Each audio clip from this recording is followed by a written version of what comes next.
Voici à présent l'histoire d'un trésor caché. Il est constitué d'une centaine de voitures anciennes qui sont dévoilées pour la première fois. On les croyait perdues et les héritiers de leurs collectionneurs les ont retrouvées. Ils les vendront prochainement aux enchères et nous en ont réservé la découverte. Pascal Boulanger et Thierry Valta nous les présentent. Un profond sommeil de 50 ans. Des modèles rares, Delahaye, Talbot, Delage, voisins, enchevêtrés au pied d'un château des Deux-Sèvres.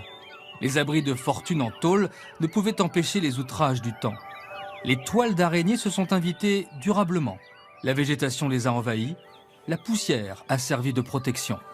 Cet ensemble de 95 voitures est disséminé sur 3 hectares, sur cette propriété, donc dans les Deux-Sèvres.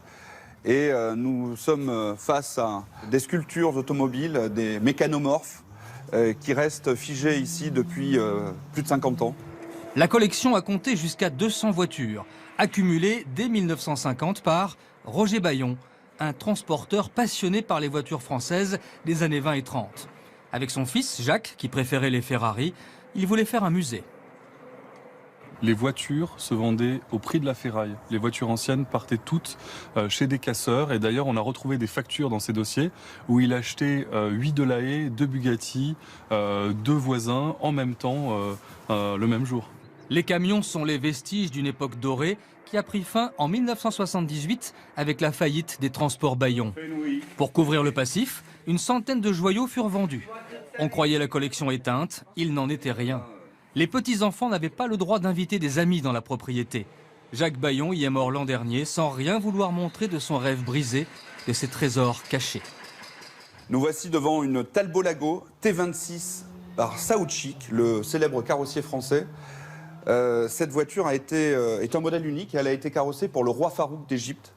Donc c'est une voiture qui a été totalement faite sur mesure. Elle partageait ses jours et ses nuits avec une Facel Vega Excellence 4 portes et quelques merveilles de l'entre-deux-guerres. À l'heure actuelle, je pense qu'il n'y a aucune collection endormie comme ça qui reste en France. Ça doit être une des dernières. Carrossier lui-même, Roger Bayon avait imaginé cet oiseau bleu, rêve automobile à qui il a manqué un écrin.